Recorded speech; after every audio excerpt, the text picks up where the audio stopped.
નમસ્કાર વિદ્યાર્થી મિત્રો, આપ સર્વેનું હાર્દિક સ્વાગત છે રામ એકેડમીના આજના લેક્ચરમાં. મિત્રો, પાછલા લેક્ચરમાં આપણે સ્ટાફ નર્સ માટે ખૂબ જ મહત્વના ક્વેશ્ચન્સ અને એના આન્સર અને સાથે સમજૂતી એને સમજવાનું શરૂઆત કરી દીધી હતી.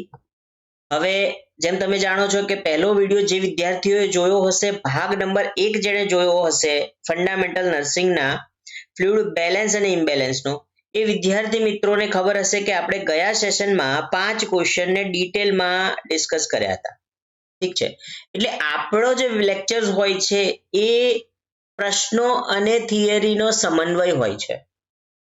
કારણ કે એકલી થિયરી તૈયાર કરવાથી પણ તમને સક્સેસ મળવાની નથી અને એકલા પ્રશ્નો તૈયાર કરવાથી પણ તમને સક્સેસ મળવાની નથી.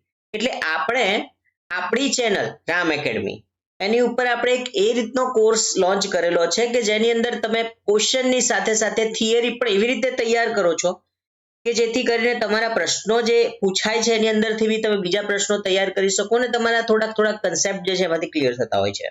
ઠીક છે મિત્રો, તો આજનો સેશન જે છે એમાં આપણે 5 ક્વેશ્ચન પછીના ક્વેશ્ચન્સથી શરૂઆત કરીશું, પરંતુ આગળના ક્વેશ્ચન જે છે એની ઉપર જતા પહેલા હું તમને રિમાઇન્ડ કરાવી દઉં કે ખાસ રામ એકેડમી ચેનલને સબસ્ક્રાઇબ કરો, જેથી કરીને nursing related free of full course તમને ઇન ફ્યુચર અને આવનારા બધા જ વિડીયો મળતા રહે. સાથે સાથે વિડીયોની નીચે તમને હાઈપ પોઈન્ટ આપવાનો એક ઓપ્શન મળતો હશે, એટલે કે અમારા વિડીયોને તમે જો હાઈપ પોઈન્ટ આપો છો તો એનાથી ચેનલ જે છે એને બીજા વિદ્યાર્થી મિત્રો સુધી પહોંચવામાં ઘણી બધી મદદ મળી રહે છે. ઠીક છે, તો હાઈપ પોઈન્ટ આપો અને રામ એકેડમીને સબસ્ક્રાઇબ કરો અને આવનારા વિડીયો જે છે એને એન્જોય કરતા રહો. ઠીક છે, તો લાસ્ટ જે સેશન હતો આપણે એની અંદર એક આ ક્વેશ્ચનનો અભ્યાસ કર્યો હતો કે ભાઈ હ્યુમન બોડી છે, મેલ હ્યુમન છે, એવરેજ એડલ્ટ હ્યુમન છે, તો એની અંદર પાણીની માત્રા કેટલી હોય છે, 60%, એની સમજૂતી આપણે જોઈ હતી. જો તમે આ વિડીયો ના જોયો હોય પહેલા નંબરનો, તો એ વિડીયો જે છે એ ડિસ્ક્રિપ્શન બોક્સમાં હું મૂકી દેવાનો છું, ત્યાંથી તમારે ડિસ્ક્રિપ્શન બોક્સમાંથી એ વિડીયો જોઈ લેવાનો છે. અને એ વિડીયો પછી આજનો જે વિડીયો છે, મતલબ ક્વેશ્ચન નંબર 6 થી હું શરૂઆત કરવા જઈ રહ્યો છું. ત્યારબાદ તમે થર્ડ નંબરનો ક્વેશ્ચન જોયો હતો કે 70 કિલોનો એડલ્ટ વ્યક્તિ હોય તો એની અંદર ઇન્ટ્રાસેલ્યુલર ફ્લુઇડ કેટલું હોય છે. મિત્રો, ઇન્ટ્રાસેલ્યુલર ફ્લુઇડ એટલે શું હોય છે, એક્સ્ટ્રાસેલ્યુલર ફ્લુઇડ એટલે શું હોય છે, આ દરેક વસ્તુ આપણે આપણા પ્રીવિયસ એટલે કે લેક્ચર નંબર 1 ની અંદર જોયા હતા. અને છેલ્લે આપણે આ ક્વેશ્ચન જોયો હતો કે કોનામાં હાઈએસ્ટ વોટર કન્સન્ટ્રેશન હોય છે. અને હવે આપણે આપણો જે સેશન છે, આજનો આપણો લેક્ચર છે, એની શરૂઆત આ 6 નંબરના ક્વેશ્ચનથી કરવા જઈ રહ્યા છે. મિત્રો, તમને એમ થતું હશે કે માત્ર 5 જ ક્વેશ્ચન એક લેક્ચરમાં કરાવ્યા છે સાહેબે. અરે વિદ્યાર્થી મિત્રો, જો લેક્ચર અગર કલાકના હશે તો તમે લોકો 1 કલાક એક ધારો ભણવામાં શું કન્સન્ટ્રેશન કરી શકતા નથી અને એટલું એક સાથે વધારે બેસી શકતા નથી. એટલા માટે હું 25 થી 30 મિનિટના અડધા કલાકના વિડીયો બનાવતો હોઉં છું, જેથી કરીને એમાં એ અડધા કલાકમાં જેટલા ક્વેશ્ચન્સ ડિસ્કસ થઈ શકતા હોય છે એટલા ક્વેશ્ચન્સ ડિસ્કસ હું કરતો હોઉં છું. ઠીક છે, તો ચલો શરૂઆત કરીએ. આજનો જે આપણો ક્વેશ્ચન છે, આજનો ક્વેશ્ચન છે 6 નંબરનો ક્વેશ્ચન. ક્વેશ્ચન શું કહેવા માંગે છે પહેલા આપણે સમજીએ કે the client most at risk for fluid volume deficit is an A or N. Okay, તો ફ્લુઇડ વોલ્યુમ જે છે એનું ડેફિસિટ, ફ્લુઇડ વોલ્યુમ ડેફિસિટ હોવાના સૌથી વધારે રિસ્ક, ફ્લુઇડ વોલ્યુમ રહેવાનું સૌથી વધારે મોટું રિસ્ક કોનામાં રહેલું છે? તો ફ્લુઇડ વોલ્યુમ ડેફિસિટ હોવાનું સૌથી વધારે રિસ્ક કોનામાં છે? તો એ છે મિત્રો ઇન્ફન્ટ. ઇન્ફન્ટ એટલે એવો વ્યક્તિ કે જેની અંદર જેની વન યર કરતા શું છે, ઉંમર ઓછી હોય છે. તો 1 યર કરતા ઉંમર ઓછી હોય એવા વ્યક્તિને આપણે ઇન્ફન્ટ કહીએ છીએ. અને આ જે ઇન્ફન્ટ છે એની અંદર ફ્લુઇડ ડેફિસિટ હોવાના ચાન્સીસ ખૂબ જ વધારે હોય છે. શા માટે? તો આપણે દેખો એને આપણે સમજવાનું છે અહીંયા. ઓકે, અહીંયા શું કહેવામાં આવે છે? The client most risk for fluid volume deficit. આગલો જે ક્વેશ્ચન હતો, મતલબ ફર્સ્ટ જે ક્વેશ્ચન હતો ને એના એક્સપ્લેનેશનમાં મેં તમને સમજાવ્યું હતું કે ભાઈ જે ઇન્ફન્ટ હોય છે એની અંદર 80% વોટર હોય છે ઇન્ફન્ટની અંદર 80% શું છે વોટર છે, પરંતુ અહીંયા જે ક્વેશ્ચન આવે છે એ તો કંઈક ઊંધું જ કહી જાય છે અરે તો તમને કન્ફ્યુઝન થતું હશે કે અહીંયા તો કેવું છે કે the client at most risk, અને સૌથી વધારે રિસ્ક ફ્લુઇડ ડેફિસિટ થવાનું કોનામાં છે તો ઇન્ફન્ટમાં છે. ઠીક છે, હવે કેમ છે એનું કારણ આપણે પકડવા જઈ રહ્યા છે અને આ સ્લાઇડ ખૂબ જ ઇમ્પોર્ટન્ટ છે ફોર ધ રીઝન. દેખો ઇન્ફન્ટ જે છે શિશુ છે એમાં હાઇડ્રેશન એટલે કે પાણીની અછત થવાનો જોખમ વધુ હોય છે. યસ, તો એનું કારણ શું છે? એનું કારણ છે કે તેમની શરીરની પાણી બચાવવાની એટલે પાણી બચાવતા જે અંગો છે જેમ કે કિડની છે તો એ સંપૂર્ણ વિકસિત થયા હોતા નથી. ખૂબ ઇમ્પોર્ટન્ટ પોઈન્ટ છે મિત્રો કે જે બોડી છે એમની ઇન્ફન્ટની જે બોડી છે એની અંદર વોટરને સેવ કરનારા અને પાણીને બચાવવા વાળા જે અંગો છે જેમ કે કિડની છે તો એનું ડેવલપમેન્ટ સંપૂર્ણપણે હજી થયું હોતું નથી, કારણ કે એની એજ જે છે તો 1 યર છે. ઠીક, હવે તેમના શરીરનો સરફેસ એરિયા એટલે કે બહારનો ભાગ જે છે એના ઓવરઓલ વોલ્યુમ જે છે ઓવરઓલ એરિયા છે શરીરનો એના વજનની સરખામણીમાં કેવો હોય છે વધારે હોય છે, એટલે પાણી વધુ ઝડપથી એ ગુમાવે છે. બરાબર ને, એનો જે સરફેસ એરિયા છે એના વજનની સરખામણીમાં ઘણો વધારે છે એટલે એ પાણી ઝડપથી ગુમાવી દે છે. ઠીક, હવે વૃદ્ધ લોકોની આપણે વાત કરીએ સાથે સાથે તો ઓલ્ડ એજ જે વ્યક્તિ છે એમાં પણ ફ્લુઇડ ઇમ્બેલેન્સ થવાનો જોખમ સૌથી વધારે છે. કારણ કે ઓપ્શનમાં વૃદ્ધ વ્યક્તિ નથી આપ્યું, તમે અહીંયા ગૌર કરો, કોન્સન્ટ્રેટ કરો તો ફિમેલ છે, યંગ એડલ્ટ છે, ચાઇલ્ડ છે અને ઇન્ફન્ટ છે, એટલે આન્સર તો ઇન્ફન્ટ છે પરંતુ અહીંયા ઓલ્ડ એજ વ્યક્તિના ઓપ્શન જ નથી. બરાબર, ઓલ્ડ એજ વ્યક્તિ નથી. ઓકે, તો એટલા માટે હવે જો વૃદ્ધ વ્યક્તિ ઓલ્ડ એજ વ્યક્તિ છે એનામાં પણ આ સેમ ફ્લુઇડ ઇમ્બેલેન્સ થવાના ચાન્સીસ જોખમ વધારે છે. કેમ? તો કે શરીરમાં પાણીનું પ્રમાણ ઓછું થઈ જાય છે, ત્વચા પાતળી થઈ જાય છે, એની જે સ્કિન છે એમની એ કેવી થઈ જતી હોય છે? પાતળી થઈ જતી હોય છે. કિડની જે છે એની કાર્યક્ષમતા ઘટે છે. યસ, ઓવર ધ પીરિયડ એજની સાથે સાથે શું થાય છે કે એમની કિડનીની શું થઈ જાય છે? કાર્યક્ષમતા ઘટી જાય છે. કિડનીની કાર્યક્ષમતા ઘટી જાય અને બીજું શું છે કે ત્વચા શું થઈ જાય છે? થીન, પાતળી થઈ જાય છે. સાથે આપણે જોઈએ કે શરીરમાં પાણીનું પ્રમાણ ઓછું થઈ જાય છે, તો પાણીનું પ્રમાણ ઓછું થઈ જાય, ત્વચા પાતળી થઈ જાય, કિડનીની કાર્યક્ષમતા ઘટી જાય છે. પછી ચામડી જે છે એની નીચે જે ચરબીનું તત્વ છે એટલે સબક્યુટિનસ ફેટ આપણે જેને કહીએ છીએ, ચામડીની નીચેનું ચરબીનું ધેટ ઇઝ સબક્યુટિનસ ફેટ એ પણ ઘટી જાય છે અને તરસ લાગવાની ક્ષમતા પણ ઘટી જાય છે, એટલે કે થર્સ્ટ મિકેનિઝમ પણ ઘટે છે. કોનામાં? ઓલ્ડ એજ વૃદ્ધ વ્યક્તિમાં. અને એટલા માટે એમની અંદર પણ પાણીની ઘટવાની ક્ષમતા એટલે કે ડિહાઇડ્રેશન થવાની, અછત થવાની પોસિબિલિટી વધારે હોય છે. તો ઓવરઓલ આનું આખું કન્ક્લુઝન કરીએ આપણે તો શિશુ એટલે કે બાળક, ઇન્ફન્ટ છે અને વૃદ્ધ લોકો, આ લોકોની અંદર ફ્લુઇડ ઇમ્બેલેન્સ એટલે કે પાણી અને ઇલેક્ટ્રોલાઇટનું અસંતુલન થવાની શક્યતાઓ વધારે હોય છે. કોનું? પાણી અને ઇલેક્ટ્રોલાઇટ, એટલે બોડીની અંદર માત્ર પાણી નથી હોતું, એની સાથે સાથે ઇલેક્ટ્રોલાઇટ પણ હોય છે એટલે કે મિનરલ્સ હોય છે ને, જેમ કે સોડિયમ છે, પોટેશિયમ છે હે ને, તો આ જે સોડિયમ પોટેશિયમ છે એ મિનરલ્સ જે છે એ પણ એનું પણ અસંતુલન થવાની શક્યતાઓ વધારે છે. તેથી ખાસ કરીને કોનું મોનિટર કરતા રહેવું જોઈએ? કોનું? શિશુ અને ઓલ્ડ એજ. તો આ બે ઇમ્પોર્ટન્ટ છે આપણા માટે. ઓકે, તો આપણો જે ક્વેશ્ચન છે 6 નંબરનો એનો આન્સર તમને હવે ખબર પડી જાય છે, ઇન્ફન્ટ આવશે. ચલો આગળ વધીએ. 7th નંબરનો જે ક્વેશ્ચન છે એની તરફ જઈએ આપણે. તો maintenance of fluid and electrolyte balance is more critical in children than adult because હવે જો આ જે ક્વેશ્ચન તમે અગર વાંચો ને કે ભાઈ મેન્ટેનન્સ ઓફ ફ્લુઇડ જે છે એનું મેન્ટેનન્સ અને ઇલેક્ટ્રોલાઇટ નું બેલેન્સ, એટલે ફ્લુઇડ નું મેન્ટેનન્સ, બોડીની અંદર ફ્લુઇડ હોવું જોઈએ એ ફ્લુઇડ મેન્ટેન, અને ઇલેક્ટ્રોલાઇટ નું બેલેન્સ આ વધારે ક્રિટિકલ છે. કોના કેસમાં? ચિલ્ડ્રનમાં, બાળકોમાં, ધેન એન એડલ્ટની સરખામણીમાં. હવે આનું એક્સપ્લેનેશન આપણે આગળ જોઈ ચૂક્યા છે. કેમ? ક્વેશ્ચન પહેલા સમજો કે બોડી જે છે, બાળકો જે છે એની બોડીની અંદર ફ્લુઇડ અને મિનરલ્સ એટલે ઇલેક્ટ્રોલાઇટ જે છે એનું બેલેન્સ, ફ્લુઇડ અને ઇલેક્ટ્રોલાઇટ આ બંનેનું બેલેન્સ કરવું ને એ વધારે ક્રિટિકલ છે, એટલે કે અઘરું છે ને, વધારે અઘરું છે. કોની સરખામણીમાં? તો કે એડલ્ટ વ્યક્તિની સરખામણીમાં. શા માટે? આપણે આગળ જોઈ ચૂક્યા છે કે દેખો કે જે ચિલ્ડ્રન છે એની અંદર પાણીને સેવ કરનારું ફંક્શન, અને જેમ કે કિડની છે તો કિડની જે છે એનું ડેવલપમેન્ટ સંપૂર્ણપણે થયું હોતું નથી. મતલબ એવું કહેવામાં આવે કે જે રિનાલ ફંક્શન છે એને શું કહેવામાં આવે છે? Renal function. તો રિનાલ ફંક્શન જે છે એ કેવું હોય છે? ઇમેચ્યોર હોય છે.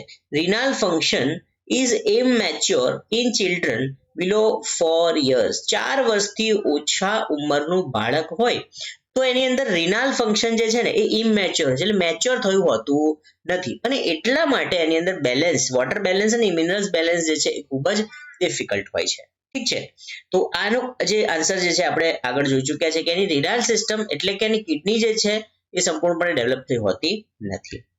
ત્યારબાદ જોઈએ નેક્સ્ટ કે 8 નંબરનો ક્વેશ્ચન શું કહેવા માંગે છે? elderly individual is at great risk for dehydration than middle aged adult. આ પણ ક્વેશ્ચન આપણે જોઈ ચૂક્યા. એલ્ડરલી એટલે ઉંમર લાયક વ્યક્તિ, કોના કરતા? તો મિડલ એજ, અને મધ્યમ વર્ગનો જે મધ્યમ એજ ઉંમરનો, જેમ કે 35 વર્ષનો પુરુષ છે, 35 વર્ષનો વ્યક્તિ છે, અને એની સરખામણીએ 45 કે 50 વર્ષનો વ્યક્તિ છે, તેની ઉંમર વધારે છે આની સરખામણીમાં, તો એની અંદર પણ વધારે રિસ્ક છે ડિહાઇડ્રેશન થવાનું. તો એનું કારણ શું છે? તો એનું કારણ જુઓ, એડલ્ટલી હેવ મોર મસલ માસ. એવું તો હોય નહીં, મસલ માસ જે છે આની ચામડી તો ઓછી પાતળી થઈ ગઈ હોય છે ને. ડ્રિંક્સ અ લિટલ વોટર, એ તો ડિપેન્ડ કરે છે human to human. Their body are almost 80% water, એ તો ચિલ્ડ્રનની હોય, મતલબ ઇન્ફન્ટની હોય છે. તો compensatory mechanism works less efficiently. Yes, ઉંમરની સાથે એટલે over the period of time એમની બોડી જે છે એની અંદર જે કમ્પેન્સેટરી મિકેનિઝમ જે છે એ શું થઈ જાય છે? લેસ એફિશિયન્ટ, એટલે ઓછી કાર્યક્ષમ થઈ જાય છે, અને એટલા માટે એ લોકોની અંદર પણ ગ્રેટ રિસ્ક રહેલું છે ડિહાઇડ્રેશન થવાનું. ઠીક છે, હવે જોઈએ નેક્સ્ટ ક્વેશ્ચન જે છે, પણ એની સમજૂતી આપણે જોઈ લઈએ પહેલા આપણા ક્વેશ્ચનની, કે વૃદ્ધ વ્યક્તિ જે છે શરીર, વૃદ્ધો જે છે એના શરીરની કમ્પેન્સેટરી મિકેનિઝમ જે છે એનું, કમ્પેન્સેટરી મિકેનિઝમ એટલે સંતુલન જાળવવાની ક્ષમતા, સંતુલન જાળવવાની ક્ષમતા ઓછી અસરકારક હોય છે. એટલે શું?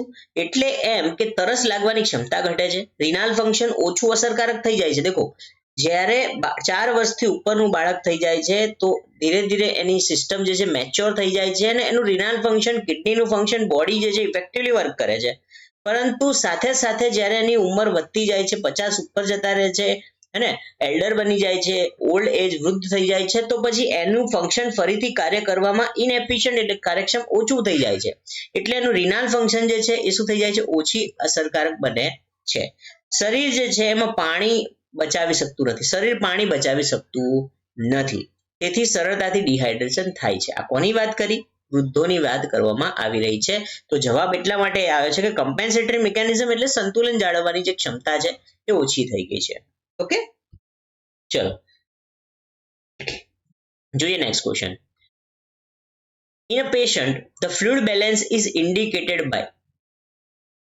હવે પેશન્ટ છે એની અંદર તમે ફ્લુઇડ બેલેન્સ જે છે એને શાના વડે ઇન્ડિકેટ કરશો? બરાબર, એટલે તમે એને કેવી રીતે શોધો છો કે ફ્લુઇડ બેલેન્સમાં છે કે નથી? અને તમારી પાસે કોઈ પેશન્ટ છે, તમારી પાસે કોઈ પેશન્ટ આવ્યું છે, તો એ પેશન્ટનું ફ્લુઇડ બેલેન્સ તમે કેવી રીતે ચેક કરો છો? કેવી રીતે એને ડિસાઇડ કરશો કે એનું બેલેન્સ છે કે નથી? રાઈટ, તો એના માટે ઓપ્શનમાં શું કીધું છે કે monitor of the weight. Yes, એનું વજન તમે ચેક કરતા રહો, વજન ચેક કરો. શું વજનથી ખબર પડશે કે એનું ફ્લુઇડ બેલેન્સ છે કે નથી?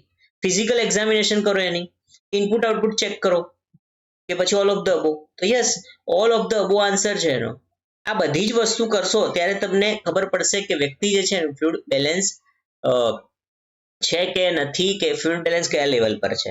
બરાબર, તો એને આપણે સમજીએ એક વખત, પછી આગળ વધીશું. દેખો, દર્દીના શરીરમાં ફ્લુઇડ બેલેન્સ એટલે કે પાણીનું સંતુલન કેવી રીતે જાણવું, અને આપણો ક્વેશ્ચન તો એ જ હતો. તો સૌથી પહેલા શું છે કે મોનિટરિંગ ઓફ ધ વેટ, વજન ચેક કરવું. હવે ખૂબ જ મહત્વનું છે વજન. જો 1 કિલોગ્રામ વજન વધે તો અંદાજે 1 લીટર પાણી વધ્યું કહેવાય. કોઈ પણ વ્યક્તિ છે એનું વજન 1 કિલોગ્રામ વધે તો એનું પાણી 1 લીટર વધ્યું કહેવાય એના શરીરમાં. હવે અચાનક વજન વધે તો એને કહેવાય ફ્લુઇડ ઓવરલોડ. શું કહેવાય? Fluid overload. અને વજન ઘટે તો એને કહેવાય ડિહાઇડ્રેશન. સિમ્પલ. તો વ્યક્તિનું વજન વધી ગયું હોય તો તમે કહી શકો કે એનું ફ્લુઇડ ઓવરલોડ છે. વજન ઘટ્યું હોય તો તમે કહી શકો કે ડિહાઇડ્રેશન છે. કારણ કે વજન જે છે એ ડાયરેક્ટલી કોની પર ડિપેન્ડ કરે છે? પાણી પર. અને જેમ કે વજન વધે તો પાણીનું પ્રમાણ વધે છે, વજન ઘટે તો પાણીનું પ્રમાણ ઘટે છે. એટલે મોનિટરિંગ કરશો વેટ તો એના ઉપર તમને પાણીનું ઇમ્બેલેન્સ ખબર પડી જશે. બીજા નંબરે છે ફિઝિકલ એક્ઝામિનેશન, શારીરિક તપાસ કરો. હવે શરીર જે છે જોઈને પણ અંદાજ આવે, ઠીક છે, એનું મસલ્સ કઈ રીતના છે, હે ને, એ રીતનું ચેક કરો તમે એનું ફિઝિકલ, એ કેટલી પ્રકારની મતલબ કઈ એક્સરસાઇઝ કરી શકે છે કે નથી કરી શકતો, કે અમુક એને તકલીફ પડે છે, એ બી તમે જોઈ શકો છો. અથવા તમે ફિઝિકલી એને જોઈ શકો એની સ્કિન કેવી છે, વ્યક્તિની સ્કિન કેવી છે, એને કોઈ જગ્યાએ સોજો આવ્યો છે કે નથી આવ્યો, બરાબર છે. જેમ કે એડેમા, તો એડેમા જે છે એટલે કે સોજો, તો વ્યક્તિની અંદર પાણી વધારે હોય તો મસલ્સની અંદર પાણી ભરાઈ જવાથી શું બની જાય, થઈ જાય છે, સોજો આવે છે, એને કહે છે આપણે એડેમા.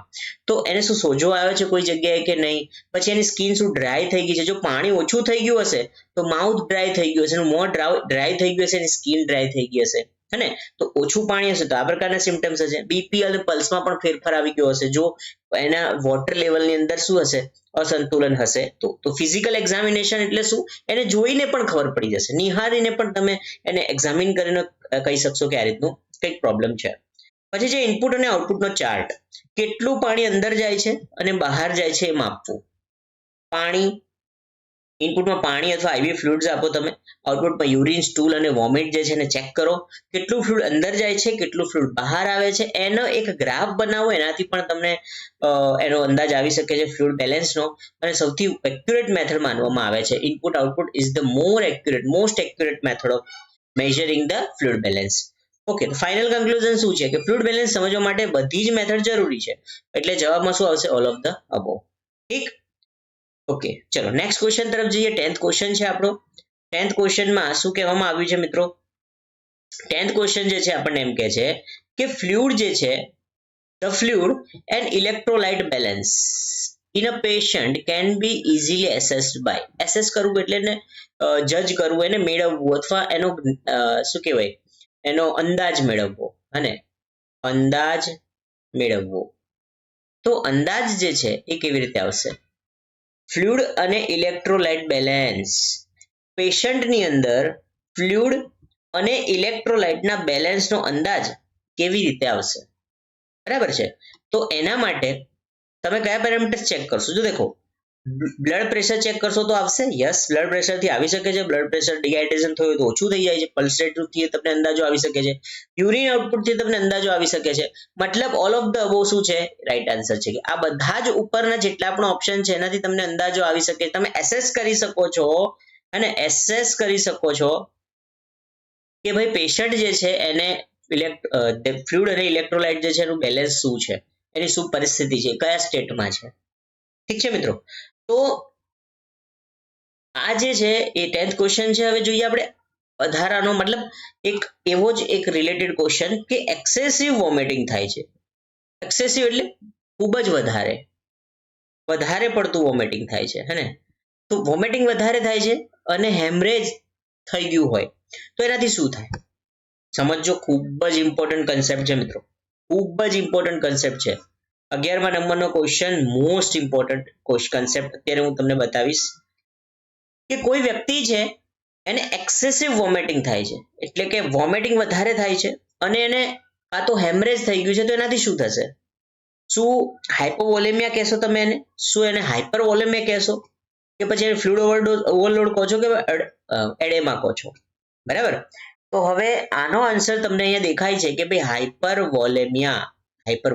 પણ હાઇપરવોલેમિયા છે શું એ સમજશો તો તમને આનો જવાબ મળશે, બરાબર છે. તો દેખો, ગુજરાતીમાં આપણે સમજણ મેળવીએ કે હાઇપરવોલેમિયા છે શું. શરીરમાં લોહી અથવા પાણીનું જે પ્રમાણ છે એ ઓછું થઈ જાય, આપણા શરીરમાં પાણી અથવા લોહીનું પ્રમાણ મિત્રો ઓછું જ્યારે થઈ જાય છે તો એને કહીએ છીએ આપણે હાઇપોવોલેમિયા. શું કહીએ છીએ, હાઇપોવોલેમિયા છે. યાદ રાખજો, હાઇપર નથી, હાઇપો છે, હાઇપોવોલેમિયા, બરાબર છે. તો દેખો, જેમ કે અહીંયા હું તમને કહું કે કેમ થાય હાઇપોવોલેમિયા, કેમ થાય છે, આન્સર શું આવતો હતો આનો, હાઇપોવોલેમિયા આવે છે ને, એ આન્સર ઇઝ એ કે બોડીની અંદર વોમિટિંગ થાય છે વ્યક્તિને વધારે પડતું અને હેમરેજ થઈ ગયું છે, તો પછી શું થશે, હાઇપોવોલેમિયા કહેવાય. એને શું કહેવાય, હાઇપોવોલેમિયા કહેવાય. મતલબ કે વોમિટ થાય છે તો અને હેમરેજ થઈ ગયું તો એનાથી શરીરમાં પાણી અથવા લોહીનું પ્રમાણ કેવું વધી જશે, નહીં, ઓછું થઈ જાય છે. અને લોહી અને પાણીનું પ્રમાણ ઓછું જ્યારે થાય તો એને કહેવાય હાઇપોવોલેમિયા. એટલા માટે એનો આન્સર એ છે. રાઈટ? તો કન્સેપ્ટમાં જોઈએ ફરીથી કે હાઇપોવોલેમિયા જે છે એટલે શું, તો કે પાણી અને લોહીનું પ્રમાણ ઓછું થઈ જવું. તો વોમિટિંગ જે છે ને તે શું થાય, કે શરીરમાંથી પાણી અને ઇલેક્ટ્રોલાઇટ બહાર આવી જાય છે એટલે ફ્લુઇડ લોસ થાય છે.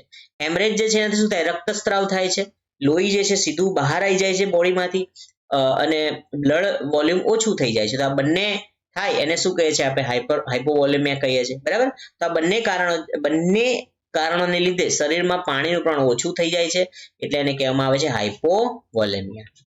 ઠીક મિત્રો, તો બીજા ઓપ્શન્સ જે હતા જોડે એ કેમ ખોટા છે એ બી સમજવું પડશે કે બીજા જે ઓપ્શન્સ હતા એ કેમ ખોટા છે ને એને શું કહેવાય છે.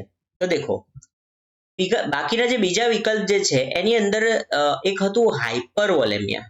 શું હતું? હાઇપરવોલેમિયા. તો હાઇપરવોલેમિયા જે છે એનો મતલબ શું થાય, દેખો પાણીનું પ્રમાણ જ્યારે વધી જાય છે, બરાબર, જ્યારે પાણીનું અથવા લોહીનું પ્રમાણ વધી જાય તો એને કહેવામાં આવે છે હાઇપરવોલેમિયા. શું કહેવાય? હાઇપરવોલેમિયા. અને ફ્લુઇડ ઓવરલોડ થવું એટલે વધારે પાણી થઈ જવું, પાણી વધવું એને કહેવાય ફ્લુઇડ ઓવરલોડ. એકલું પાણી વધવું એને કહેવાય ફ્લુઇડ ઓવરલોડ. અને ઓડેમા જે છે, ઓડેમા હું તમને સમજાવી ચૂક્યો છું.